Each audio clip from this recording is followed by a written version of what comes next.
Bonsoir à tous, comme chaque semaine, France Info et l'INA vous offrent un voyage dans le temps à travers les archives de la télévision pour décrypter l'actualité. Notre dossier du jour est consacré à une tradition bien de chez nous, mais pas franchement conseillée en ce moment, la bise. Et puis nous parlerons navigation, comment les courses à la voile ont participé au développement de nos transports. Alain Thébault, inventeur des navettes Seabubble, est notre invité. Vous regardez l'inattendu et vous êtes les bienvenus. Madame, monsieur, bonsoir. Je voudrais regarder la France au fond des yeux. Absolument, j'aimerais beaucoup que les hommes apprennent à tricoter. D'accord là-dessus. À votre place, je la ramènerai un peu moins. Mais si vous ne réussissez pas, c'est qu'il vous manque une seule chose, un tout petit détail. Le strict. On fait les valises, on rentre à Paris. Qu'est-ce qui lui arrive à la deuil? À mes côtés, Ludivine Lopez et Richard Poirot, journalistes à la rédaction de l'INA. Bonjour à tous les deux. Vous avez sélectionné deux sujets d'actualité qui résonnent particulièrement quand on les regarde en pensant ou en voyant les archives. Richard, vous revenez sur la candidature de Jean-Luc Mélenchon à la présidentielle. Ça, c'est l'actualité du jour. Oui, il s'est déclaré dimanche donc candidat. Et notamment, il a dit ceci à la télévision. Quand tout va mal et que ça semble être nuit noire, il faut allumer une lumière pour qu'on se dise qu'il y a un bout du tunnel. Alors, je ne sais pas trop si la lumière, c'est lui ou pas, mais nous, ça nous a fait penser à une archive de 1987. C'est une des premières apparitions de Mélenchon à la télévision. Et la lumière à l'époque, pour Mélenchon, c'était François Mitterrand. Le président de la République. Voilà, le président. Et il bataillait, il était jeune sénateur, et il bataillait pour que le président se représente. Jean-Luc Mélenchon, 36 ans, le plus jeune sénateur de France, dirigeant des socialistes de l'Essonne, il entend incarner la nouvelle génération du PS, résolument à gauche, et décidé à imposer une nouvelle candidature Mitterrand. Il faut arrêter cette espèce de danse autour du totem. François Mitterrand, voulez-vous être candidat? François Mitterrand, soyez candidat, etc.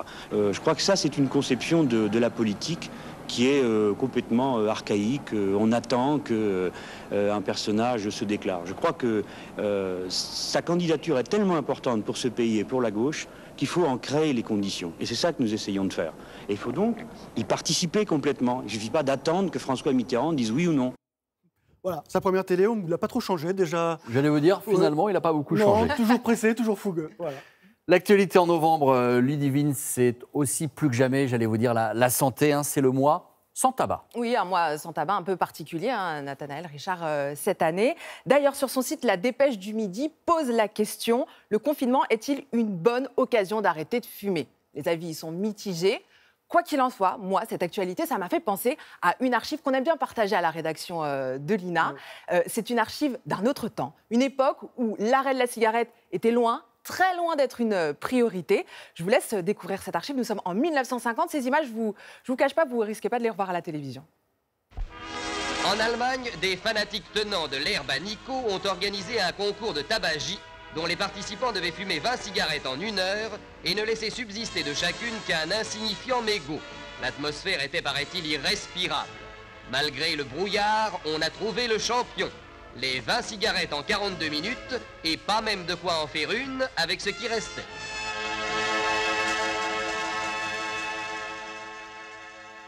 Je sais pas vous, mais moi, à chaque fois que je vois cette archive, je suffoque totalement. Voilà, il faut arrêter de fumer. Alors ça, c'était pour l'actualité des derniers jours, mais sinon, que s'est-il passé le 11 novembre? C'est le zapping de l'INA. Ça s'est passé un 11 novembre. Regardez. Bonjour.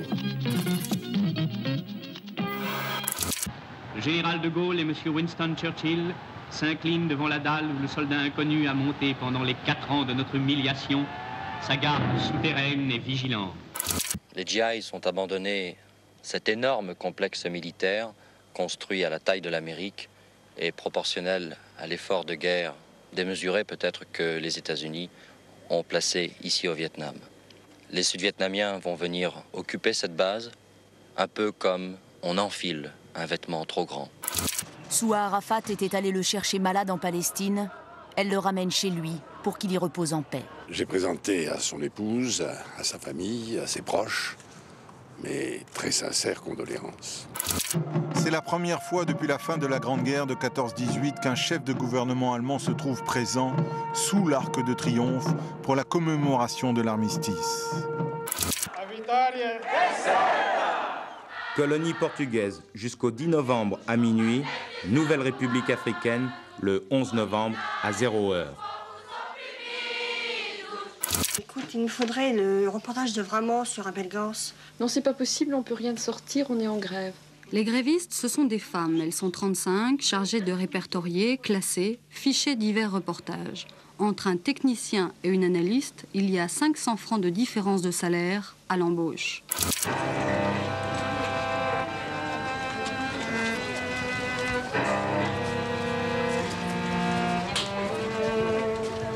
Bonsoir et à demain.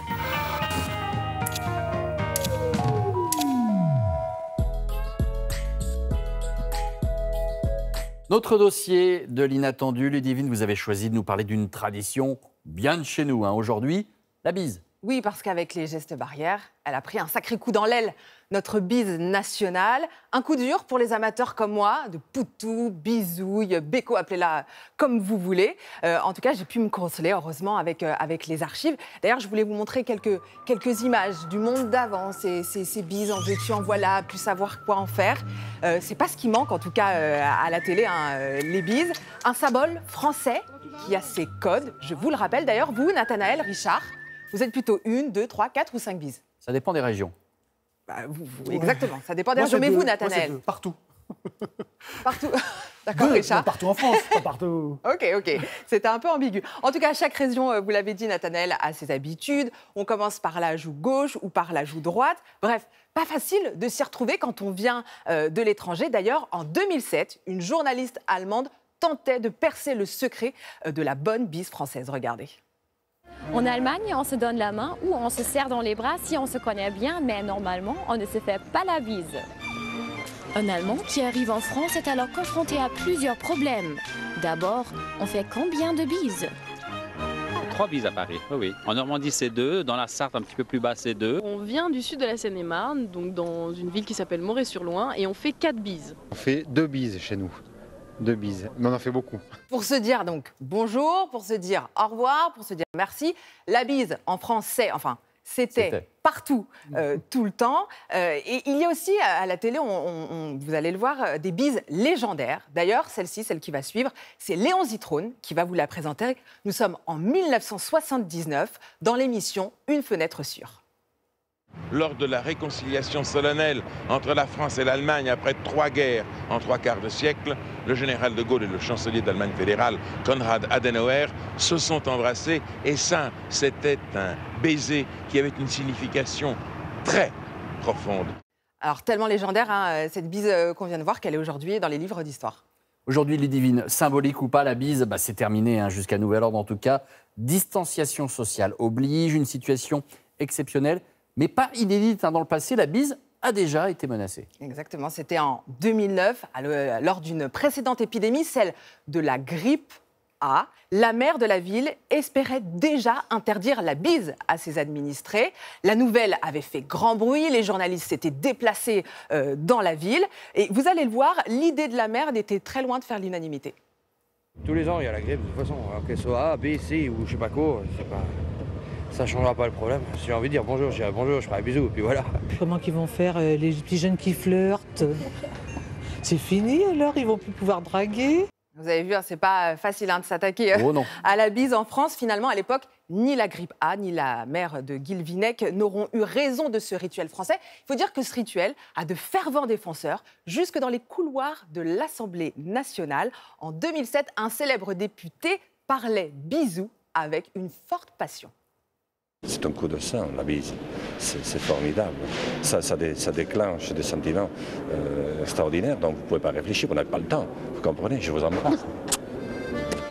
Vous avez reconnu le député Jean Lassalle, fervent militant de la bonne bise à la française et qui doit être bien malheureux. Il doit être bien frustré là. Ouais. Oui, il doit être bien malheureux en ces temps de Covid, comme bon nombre d'entre nous. En tout cas, moi personnellement, je suis assez frustrée. Et d'ailleurs, pour réchauffer les cœurs, je voulais vous proposer une petite chanson, un peu cliché. Je vous l'accorde, mais pile dans le thème. Stop! Bijou, bijou, enchaîné sur le nez. Ah, pas dessous! Attention, sur le nez. Embrassez-vous. Stop! Voler sur l'eau, un rêve partagé par les skippers du Vendée Globe qui viennent de prendre le départ. Le record de cette course à la voile autour du monde en solitaire et sans escale est de 74 jours. Il pourrait être pulvérisé cette année. Désormais, les voiliers nouvelle génération s'élèvent littéralement au-dessus de la mer. On va en parler dans un instant avec notre invité Alain Thébault, architecte naval, père de l'hydroptère. C'est lui qui a donné des ailes au bateau. Mais d'abord, Richard, expliquez-nous, qu'appelle-t-on un voilier volant ? Ce sont des bateaux qui s'élèvent au-dessus de l'eau, vous l'avez dit, carrément ils décollent. Alors ça concerne essentiellement la génération des nouveaux voiliers des Sables d'Olonne. On les a vus partir des Sables d'Olonne donc dimanche dernier. Et ils ont quelque chose sur le flanc, accroché, vous pouvez le voir là. Ça ressemble à des moustaches. En fait, ce sont des foils. Et c'est vraiment la grande nouveauté de cette édition 2020. Ces foils, c'est comme des ailerons et ils agissent sur ces bateaux-là comme les ailes agissent sur un avion. En fait, ils font décoller le bateau. On le voit, c'est absolument incroyable. Ça me fascine quand je vois ces images-là. Voilà, regardez, vous voyez, il décolle carrément au-dessus de l'eau. Et vraiment, donc l'idée générale, c'est d'échapper à la résistance de l'eau et pour aller plus vite. Alors, nous avons la chance d'avoir en direct de Suisse l'un des pères de ces voiliers à foil, un système développé, fiabilisé grâce à l'hydroptère que vous avez créé. Alain Thébault, bonjour. Alors, c'était dans les années 90. Est-ce que vous pouvez nous rappeler l'origine de ce projet ? Écoutez, de tout temps, les marins ont rêvé de faire voler les bateaux. Alors, on a vu cette transition il y a 100 ans dans le ciel. On est passé des dirigeables aux aéronefs. Et sur l'eau, à la voile, c'est une idée que je partageais avec Éric Tabarly. Voilà, on voulait mettre de petits foils sous les bateaux, donc on avait notre papier, nos carandaches, on dessinait. Et puis, c'est vrai que quand vous avez des ailes dans l'eau qui soulèvent le bateau, vous diminuez le frein dans des proportions très importantes. Vous avez environ 30 à 40% de frein en moins par rapport à une coque qui resterait immergée. Richard, quand est-ce que les Français vont découvrir l'hydroptère, l'enfant d'Alain Thébault ? C'est en 92, à la télévision française, dans un JT, un bateau qui vole. C'est sûr que c'est inattendu. Sa coque ne touche pas l'eau, ses deux flotteurs non plus. Difficile de dire si l'hydroptère doit être exposé au salon nautique ou au salon de l'aéronautique. La vérité, c'est que cette maquette hautière n'obéit plus au principe d'Archimède, mais aux lois physiques qui permettent aux avions de voler. Son secret, 3 ailerons qui soulèvent le bateau. Ces 3 plans porteurs s'appuient sur l'eau comme une aile d'avion s'appuie sur l'air. À l'origine du projet, un Breton de 29 ans, Alain Thébault. C'est lui qui pilote ici l'appareil en baie de Quiberon. Voilà, ce Breton de 29 ans que l'on vient de voir sur les images, c'est vous, Alain Thébault, en 92, l'hydroptère était une maquette. Il a fallu attendre quelques années pour le voir véritablement prendre la mer. C'était au début des années 2000. Pourquoi tant de temps ? Est-ce que les obstacles étaient techniques ou était-ce une question d'argent ? Les obstacles étaient à la fois techniques, financiers. Quand on est passé des dirigeables aux aéronefs, ça s'est fait sur quelques dizaines d'années. Donc il faut à la fois de l'audace, il faut de l'imagination et puis il faut de la technologie. Donc quand j'ai dessiné l'hydroptère, je n'imaginais pas avec mes camarades d'Airbus et de Dassault qu'on serait sur des charges de l'ordre de 20 tonnes par mètre carré.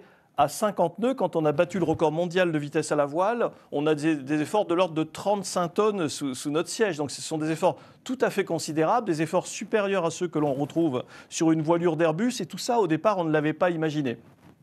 Justement, Alain Thébault, vous allez vous attaquer au record de la vitesse sur l'eau. Ça se passe en septembre, c'est un mois de septembre 2009. Vous allez battre ce record. Pour la première fois, un bateau à voile, un voilier, va dépasser les 100 km/h.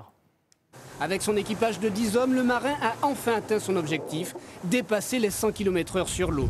55,5 nœuds exactement, soit plus de 102 km/h, une pointe réalisée sur 500 mètres. Le bateau est devenu l'engin à voile le plus rapide de la planète. Donc le record absolu de vitesse à la voile est désormais le nôtre. C'est vraiment une œuvre collective fantastique, un projet qui lie l'aérien et le maritime. Les bateaux flottent et désormais ils voleront. C'est un moment important pour vous, j'imagine, Alain Thébault. Vous vous souvenez de ce moment ? Je me souviens de ce moment, bien évidemment, parce que ça correspondait à 20 ans de travail. On s'est crashé 3 fois, on a chaviré 1 fois, j'ai failli tuer plusieurs gars et il y avait un petit grain de folie. Donc ce sont des choses dont je me souviens. Aujourd'hui, je suis le papa de 3 filles, 2 garçons, j'ai 5 enfants. Donc j'essaie en fait de passer d'un projet de ce rêve de faire voler les bateaux à un projet industriel. Alain, on va reparler dans un instant de la finalité de cette aventure de l'hydroptère. Mais d'abord, Richard, avant l'hydroptère des années 90-2000, d'autres marins ont testé le foil. Oui, en fait, mais vous l'avez rappelé tout à l'heure, Alain Thébault, ça date d'il y a très longtemps, ça date même du début du XXe siècle. Mais à l'époque, c'était sur des petits catamarans, c'était pas encore des gros bateaux. Et les foils sur les voiliers destinés à la course au large, ça, c'est très récent. Et il y a un pionnier, plutôt un défricheur. Vous en avez parlé, Alain Thébault, c'est Éric Tabarly. À la fin des années 70, le marin français va se lancer dans la construction d'un trimaran équipé de foils pour les compétitions au large. Alors je vous propose de voir un document assez exceptionnel. Ça se passe en 1976. On voit Tabarly sur un petit trimaran à foils. C'est une maquette. Alors on est dans les préparatifs. Les images sont passées à la télé et elles sont commentées à la télévision par Tabarly lui-même. Et vous allez entendre la deuxième voix, c'est Michel Drucker. On va vous voir expérimenter, je crois, au large de La Rochelle, un prototype. Oui, enfin, c'est un petit bateau en réduction. C'est à peu près la réduction au tiers du projet définitif, parce qu'il vaut mieux faire les expériences avec des petits bateaux comme ça qui coûtent pas cher qu'avec un bateau de 17 mètres. Bon, ça veut dire que sur une course comme celle que vous avez gagnée, la Transat en solitaire, vous pourrez gagner beaucoup plus de temps? Alors, j'espère, oui. Parce que ça, c'est un bateau pour faire de la vitesse. Oui, enfin, c'est surtout pour essayer de gagner une course. Donc, ce qu'il faut, c'est arriver avant les autres. Mais... On voit très bien, là, que le bateau décolle dès que le vent est assez fort. C'est un projet que vous aviez depuis longtemps, ça? Je l'avais depuis 2 ans. Enfin. Voilà. C'est assez émouvant, je trouve. Et 3 ans plus tard, en 1979, le projet aboutira. Alors, il aboutira presque. Un bateau va être mis à l'eau, c'est le Paul Ricard. Et il mesure 16 mètres de long. Ça n'a rien à voir avec le non, petit absolument, bateau. C'est vraiment. Mais ce qu'on va voir là sur les images, c'est que c'est vraiment un monstre des mers. On le voit, effectivement, on voit les foils sur les côtés. Voilà, on le voit là. Vous le voyez là? Les foils sur les 2 coques extérieures, les 2 flotteurs. Donc c'est vraiment, avec ce trimaran, il va battre des records dans l'Atlantique. Mais en fait, les foils vont surtout servir à stabiliser le bateau. Il ne va jamais vraiment décoller avec ce bateau. C'est pour ça que c'est difficile de parler de foils. En fait, Tabarly ne va jamais réaliser son rêve, qui consiste à voler avec un bateau. Alain Thébault, vous avez très bien connu Éric Tabarly. Vous avez travaillé avec lui dans les années 80. Vous débutiez à l'époque. C'est vous, en quelque sorte, qui avez repris le flambeau des grands trimarans à foil avec l'hydroptère. Quel marin était Tabarly? Éric Tabarly, c'était à la fois un visionnaire et un grand monsieur qui donnait une chance à chacun. Aujourd'hui, dans la société française, il y a beaucoup de fractures. Il y a une élite avec des X et des énarques et on ne donne pas une chance aux jeunes. Éric, embarqué sur Penduic, même des gars comme moi, un jour m'a dit « Mais où est-ce que tu habites ?» J'ai dit « J'habite dans ma 2 chevaux, dans ma voiture. » Il m'a dit « Écoute, installe-toi à la maison et partons ensemble sur Penduic 6. » Donc Éric, c'était une vision et une chance pour chacun. Voilà, donc il y a des gens très différents, Michel Desjoyaux, Jean Le Cam, voilà, on est tous. Moi, j'ai fait mon service militaire avec Éric et c'était un monsieur qui avait une passion pour les vernis anciens et qui était en projection permanente dans le futur. Donc, il a inventé le premier bateau en aluminium, le premier foiler avec Paul Ricard. Alors, c'est vrai qu'à cette époque, on ne maîtrisait pas les matériaux composites. Et pour faire voler un bateau, il faut concilier extrême légèreté pour décoller tôt et très grande solidité, car les efforts sont à peu près 2 fois supérieurs à ceux qu'on trouve sur une voilure d'Airbus. Voilà, donc Éric était en avance sur son temps, ça n'était pas possible. Il en rêvait, et effectivement, je l'ai fait. Donc c'est un homme aux côtés duquel j'ai eu la chance de passer 3 ans, et je crois qu'on manque aujourd'hui d'ouverture dans cette société. On est une société cloisonnée, pas de chance aux jeunes, des barrières entre les générations. Et avec Éric, on faisait travailler des retraités de Dassault et d'Airbus, et on donnait une chance aux jeunes. Voilà, ce sont des valeurs qui manquent aujourd'hui pour construire des projets. On le voit bien quand on passe aujourd'hui du diesel à l'électrique pour les voitures. Que de barrières, que de poids des lobbies du vieux monde. Donc voilà, j'ai eu la chance de passer des moments extraordinaires avec Éric, qui était en projection permanente. Alain, on va reparler dans un instant de votre dernier projet, le Sea Bubble. Mais d'abord, avec Richard, j'aimerais qu'on quitte la voile, mais on reste sur l'eau, enfin au-dessus de l'eau. Les foils, en réalité, on les a d'abord vus sur des bateaux à moteur. Absolument, échapper à la résistance de l'eau, c'est un vieux rêve d'architecte naval, Alain Thébault en a parlé, et effectivement, c'est d'abord sur des bateaux à moteur. On le voit là, c'est un essai en Angleterre, on est en 1952, il décollait à peine, mais c'est surtout les militaires qui vont s'intéresser de très près aux foils. Là, on voit celui de 70, alors on en verra un autre après, enfin, avant 71, il était présenté dans la rade de Brest, voilà, celui-là, pardon, la rade de Toulon. Et avant, on a vu que d'autres bateaux qui vont s'intéresser aux foils, évidemment, c'est les ferries. Et on va les voir, et on en voit toujours beaucoup, d'ailleurs, ça s'est vraiment répandu. On en voit sur la Manche ou sur la Méditerranée. Une technologie qui arrive dans notre quotidien, hein, sur nos rivières, sur la Seine également. Mais oui, parce que donc, vous l'avez dit, Nathanaël, tout à l'heure, c'est votre dernier champ, c'est votre nouveau chantier, enfin votre chantier en cours, Alain Thébault.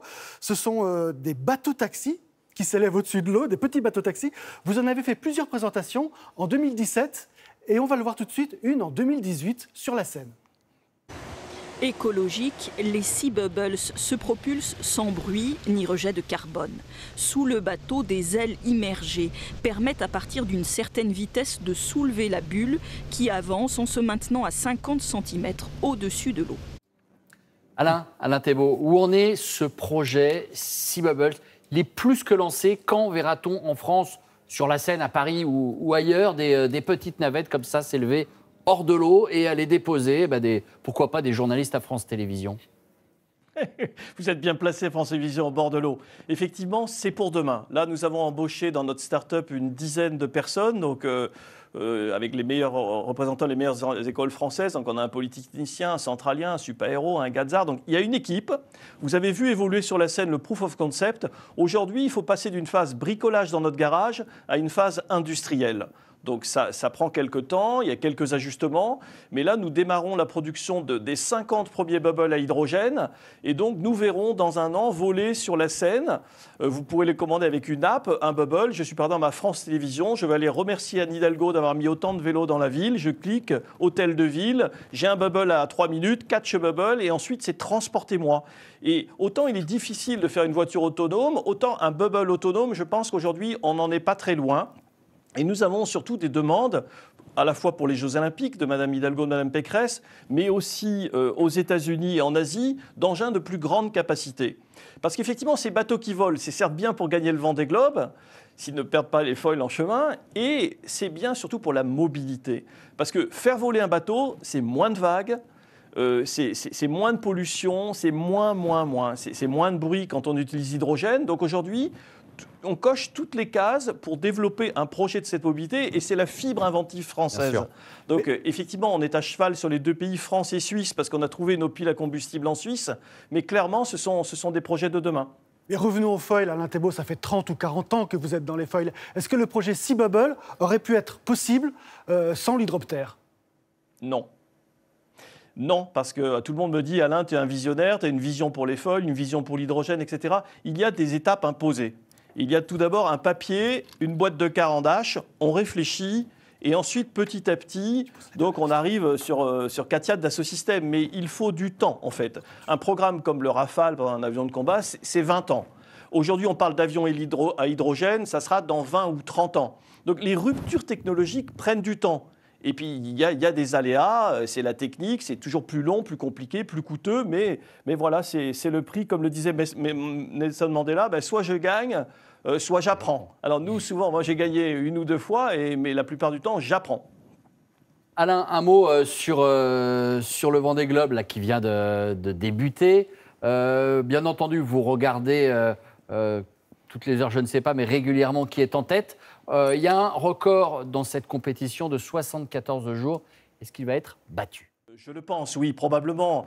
Il y en a bien qui réussiront à passer entre les gouttes. La difficulté, c'est un peu comme si on avait lancé 33 avions dans le ciel au milieu d'une pluie de containers qui volent et de météorites. C'est-à-dire qu'aujourd'hui, la mer est une poubelle. C'est une catastrophe. Donc j'en ai discuté avec le souverain, le prince Albert II de Monaco. On est consterné, si vous voulez. Quand vous naviguez aujourd'hui, vous tapez dans une bille de bois, une bâche plastique, un conteneur qui flotte entre deux eaux. Donc certains passeront entre les gouttes. Mais mon camarade Le Cam est parti sans foil parce que pour gagner, avant tout, il faut arriver. Alain Thébault, merci beaucoup pour votre témoignage et vos explications. Tiens, vous parliez de la situation en mer, vous parliez d'une mer qui ressemble à une poubelle. Ça me donne l'occasion de présenter votre livre qui rend hommage à l'environnement et à votre travail ainsi qu'à celui de Bertrand Piccard, un de vos amis, pionnier d'un monde durable. C'est votre histoire racontée en photo par un journaliste qui vous suit depuis de nombreuses années. Voilà, comme chaque semaine, nous terminons cet inattendu par une pépite de l'INA. Vous connaissez les Shadocks, célèbre série d'animation humoristique diffusée sur la première chaîne de l'ERTF entre 1968 et 1973. Eh bien, regardez cet extrait qui prête à réfléchir. Figurez-vous qu'un jour, Les Shadocks, leurs êtres chers et leurs ustensiles furent pris d'étranges convulsions. Les beaux jours étaient finis, ils avaient attrapé la maladie. Dès qu'il y avait quelque part une nouvelle planète bien beurrée d'habitants qui apparaissait, toc, elle fonçait dans le tas et elle en faisait ses choucas.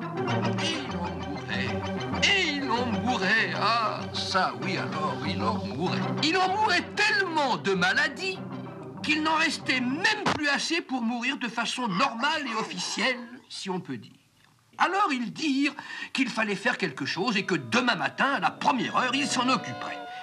Ils s'en occuperaient, à condition que d'ici là, ils ne soient pas tous trépassés. Voilà les Shadocks avec la voix de Claude Pieplu.